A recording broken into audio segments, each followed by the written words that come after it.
끝으로 너희가 주 안에서와 그 힘의 능력으로 강건하여지고 마귀의 간계를 능히 대적하기 위하여 하나님의 전신갑주를 입으라. 우리의 씨름은 혈과 육을 상대하는 것이 아니요 통치자들과 권세들과 이 어둠의 세상 주관자들과 하늘에 있는 악의 영들을 상대합니다. 그러므로 하나님의 전신갑주를 취하라. 이는 악한 날에 너희가 능히 대적하고 모든 일을 행한 후에 서기 위함이라. 그런즉 서서 진리로 너희 허리띠를 띠고 의의 후심경을 붙이고 평안의 복음이 준비하는 것으로 신을 신고 모든 것 위에 믿음의 방패를 가지고 이로써 능히 악한 자의 모든 불화살을 소멸하고 구원의 투구와 성령의 검 곧 하나님의 말씀을 가지라. 모든 기도와 간구를 하되 항상 성령 안에서 기도하고 이를 위하여 깨어 구하기를 항상 힘쓰며 여러 성도를 위하여 구하라. 또 나를 위하여 구할 것은 내게 말씀을 주사 나로 이를 열어 복음의 비밀을 담대히 알리게 하옵소서 할 것이니 이 일을 위하여 내가 쇠사슬에 매인 사신이 되는 것은 나로 이 일에 당연히 할 말을 담대히 하게 하려 하십니다.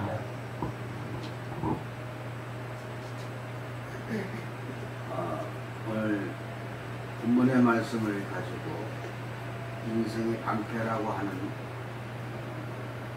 제목으로 이렇게 생각하고자 합니다.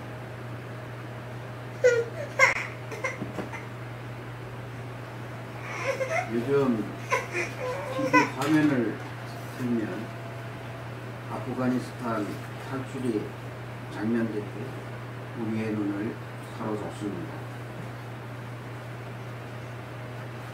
아프간에서는 지난 15일 이슬람 무장 조직 탈레반이 수도 카불에 침입하면서 대통령궁을 장악했고 재집권하게 되자 수많은 국민이 피난을 시도하고 있습니다.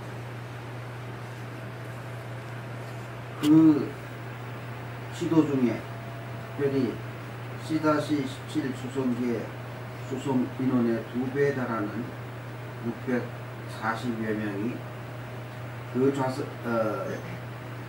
비행기 안 바닥에 앉아 있는 사진이 보도된 일이 있습니다. 그 장면을 보면서 역시 자유라고 하는 것이 이렇게만큼 소중하구나. 그들이 그 수송기 안에 타기까지는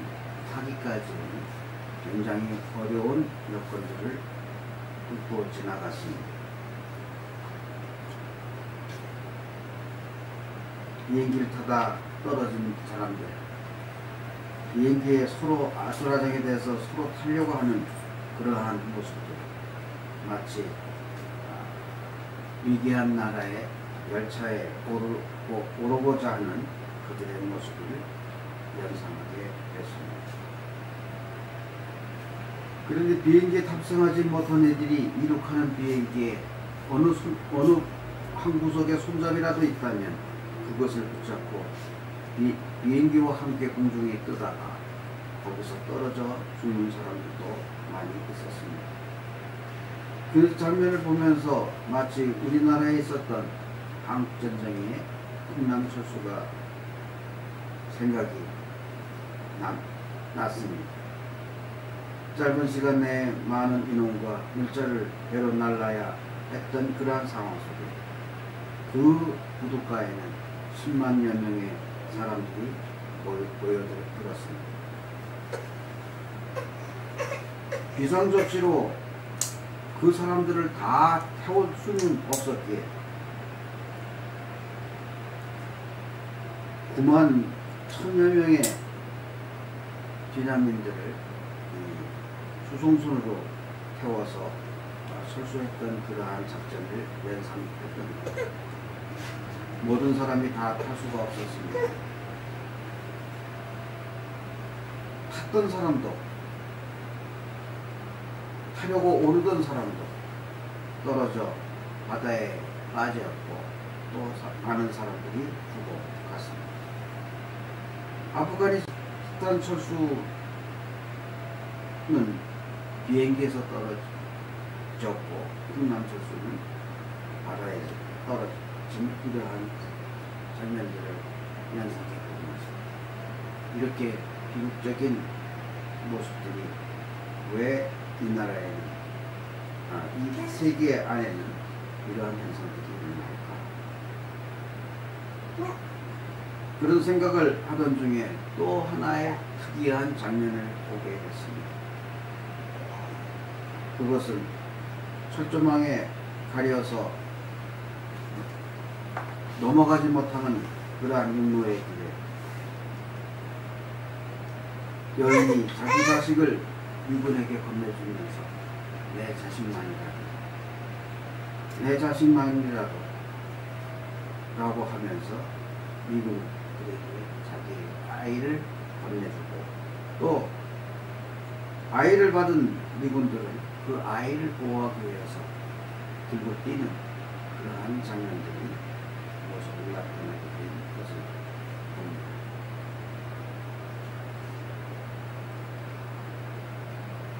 이런 장면을 보면서 세상에 핍박받는 사람들, 또 여성들, 그리고 아이들, 이러한 것들을 생각을 해보면서 지난주가 마치 우리에게 광복주의였는데 이 세상에 평화, 자유 이런 것들은 또 평등 이런 문제는 우리에게 다가올 수 없을까라고 하는 그런 안타까움을 생각하게 됐습니다. 이제 국내 뉴스로 돌아와서 보게 되면 요즘은 툭하면 아동들의 가정폭력의 문제로 죽어가는 어린아이들, 또 학교폭력으로 인해서 죽어가는 청소년들, 아동폭력, 신체폭력, 언어폭력, 성폭력, 사이버폭력 등 수많은 어린 생명들이 또 어려움을 겪는 그러한 일들을 갖게 됐습니다.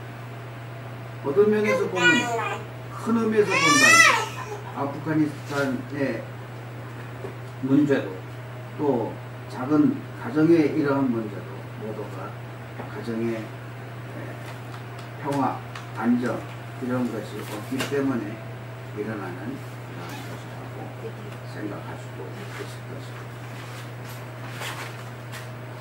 전문가들에 따르면 학령폭력하의 학생들의 절반가량 또 자살자의 65% 이상, 흉악범죄자들의 70% 정도가 가정폭력을 경험한 환경에서 성장한 아이들이라고 하는 겁니다.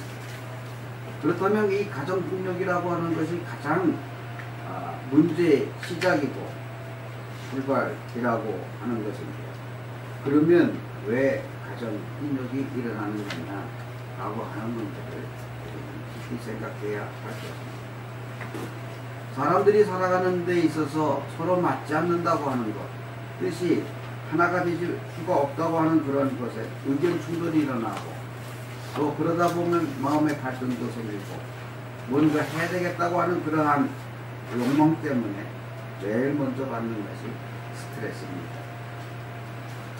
가정은 바깥 사회에서 겪는 스트레스나 긴장감에서 벗어나 안식처가 될 수 있는 곳이어야 합니다. 집에 들어오면 평안함이 있어야 되고 아늑함이 있어야 되고 힐링이 되어야 되고 가족들과 더불어 하나가 되어가는 그러한 속에서 바깥에서 나가 긴장감을 느꼈다면 긴장감을 풀어야 하는 곳이 가정인데, 이 가정에서 또 다른 충돌로 인해서 사회에서 겪는 긴장감과 가정에서 겪는 그 긴장감이 충돌에 대해서 이 스트레스는 가족들에게 큰 위협이 될 수밖에 없다고 하는 겁니다. 그렇기 때문에 그 문제를 스스로 풀어버릴 수가 없는 사람들은 그 스트레스를 받을 경우 폭력으로 풀어보려고 하는 그러한 결과를 가져다 주는데 그런 일로 인해서 자식도 필요 없고 자기의 배우자도 필요 없는 그러한 상황으로 몰고 가는 그런 현실이 안타까울 뿐입니다.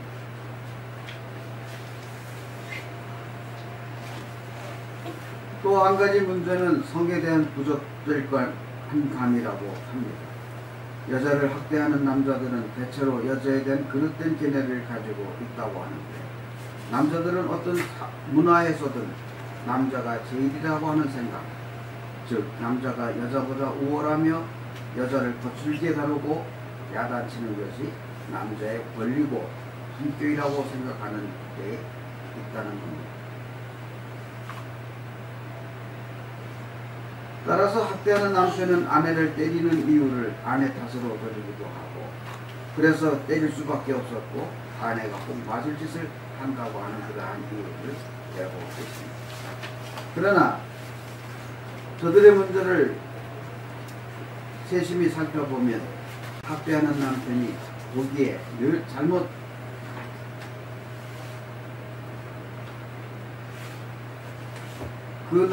잘못은 아내에게 있다고 그렇게 이유를 불러대지만, 그러나 오히려 아내를 구타하는 남편은 때로는 그 열등감에 휩싸여 있는 사람이며, 동시에 아내에게 열등감을 심어주려고 하는 그 원인은 자신에게 있음을 보게 됩니다.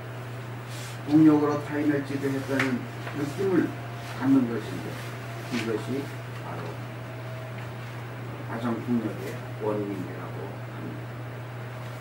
또 한 가지 문제가 있다면 그것은 사회적인 고립입니다. 사회적으로 적응하지 못하는 사람들 사이에서 가정폭력이 많이 일어난다는 사실이 밝혀졌습니다. 타인과 사귀지 않다 보면 의미 있는 대화가 불가능하게 되고, 타인을 학대하는 사람은 이런 자신의 상황을 객관적으로 바라보거나 도움을 구하기가 어려워집니다. 이런 면에서 본다면 신혼 부부가 가정을 꾸려가는 그러한 기회에서는 젊은 남녀가 만나서 결혼하고 가정을 갖게 되는데, 가정을 갖기 위해서 결혼하기 위한 마음의 준비, 남편으로서 아내로서 살아가야 하는 마음의 준비, 곧 훈련이 되지 못한 그러한 상황 속에서 그저 좋아서 그저 자기의 행복감을 추구하기 위해서 그렇게 만나는 사람들, 즉 가정을 꾸리기 위한 사전 준비가 전혀 되지 못했던 그러한 상황 속에서 아내와의 불편, 남편과의 불편이 폭력으로 이어지는 것이고, 또 자식을 낳는다면 부모로서의 그 역할이 있어야 함에도 불구하고 그런 훈련이 되어 있지 아니하기 때문에 가정폭력이 이어질 수밖에 없다고 하는 사실입니다. 정녕 설령 그런 훈련이 되지 못한다 하더라도 새롭게 일어나는 그 상황 속에서 어떻게 하면 적응을 할까, 이렇게 지혜를 찾으며 살아가는 사람들은 웬만큼 그런 모든 것들을 극복해 가기도 합니다. 그렇지 못한 경우에 살인까지 일으키는 그러한 현실을 바라보면서 이 가정이라고 하는 것이 우리 삶의 행복이 되어야 한다는 말씀입니다. 오늘 본문의 말씀을 보게 되면 그러므로 너희는 하나님의 전신갑주를 입으라 라고 했습니다. 진리의 말씀 허리띠를 입고 위에 호신경을 붙이고 평안의 복음이 준비한 것을 벗으로 신을 신고 모든 것이 믿음의 방패를 가지고 이로써 능히 악한 자의 모든 불화살을 소멸하고 구원의 수고와 성령의 것, 곧 하나님의 말씀을 가지라 라고 했습니다. 인간이 살아가는 삶의 가치는 하나님의 말씀에 있습니다. 그래서 모든 기도와 간구를 하되 항상 성령 안에서 기도하고 이를 위하여 깨어 구하기를 항상 힘쓰며 여러 성도를 위해서 자신만을 위한 것이 아니라 성도를 위해서 구하라 라고 말씀하고 있습니다. 또 나를 위하여 구할 것은 내게 말씀을 주사 나로 입을 열어 복음의 비밀을 담대히 알리게 하옵소서 할 것이다 라고 바울은 또 그렇게 부탁하고 있습니다. 그러므로 우리들의 삶의 모든 것은 하나님의 말씀으로 무장되어 살아간다면 육신의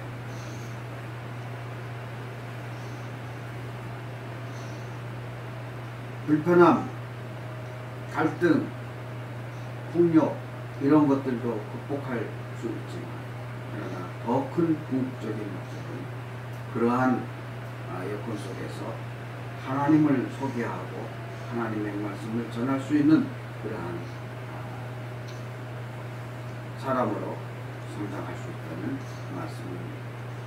누가복음 2장 52절에 보면 예수님은 지혜와 키가 자라가며 하나님과 사람에게 더욱 사랑스러워져 갔다라고 했습니다. 물론 예수님을 믿고 따라가는 우리들이기에 그 예수님이 이렇지 아니한다면 오히려 더 이상할 것이라 생각이 되기도 합니다만 그럼에도 불구하고 예수님은 어려서 지혜와 키가 자라나며 하나님과 사람들에게 사랑스러워졌다라고 했습니다. 그렇다면 여기서 예수님의 지혜라고 하는 것은 무엇을 말하는 것일까라고 묻는다면 잠언 9장 10절에 보면 여호와를 경외하는 것이 지혜의 근본이요 거룩하신 이를 아는 거룩하신 자를 아는 것이 명철이다 라고 말씀하고 있습니다. 그러므로 우리가 지혜를 갖는다고 하는 지식을 갖는다는 것이 아니라 지식은 정보이지만 지혜는 그 정보를 가지고 어떻게 아름답게 헤쳐나갈 수 있느냐라고 하는 전략적인 문제이기도 할 것입니다. 부부가 갈등을 느낍니다. 그런데 그 일반적인 현상이라면 폭력으로, 싸움으로, 언성으로 처리할 수밖에 없지만 지혜라고 하는 것은 견딤을 얘기하는 것이고 오래 참음을 얘기하는 것이고 또 그렇게 해서 서로 소통하는 것을 의미하고 있는 것입니다.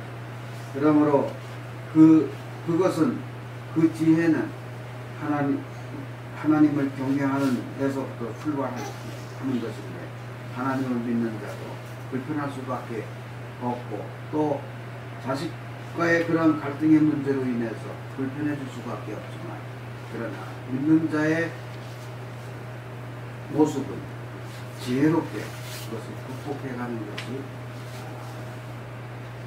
삶의 문제라고 하는 말씀입니다.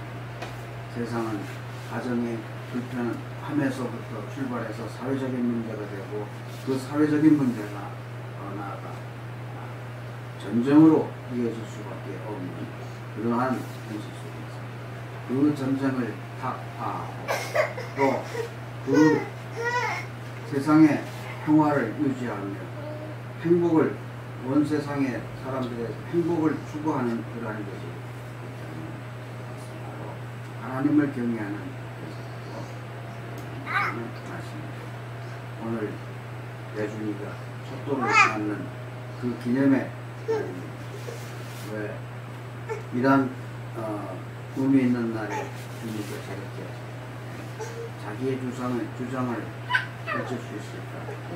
이것은 우리들에게 또 하나의 주어지는 축제라고 믿음으로 양육하고 믿음으로 삶의 본을 보이는 믿음으로 아름다운 삶을 추구해가는 삶이 있어야 할 것입니다. 준이도 예수님께서 지혜와 키가 자라가며 하나님과 사람에게 더욱 사랑스러워 가시되 대중의 삶도 지혜와 키가 점점 자라나며 하나님과 가족과 사람들에게 더욱 스럽게 성장할 수 있는 일이 있도록 예수 그리스도의 이름으로 축원합니다.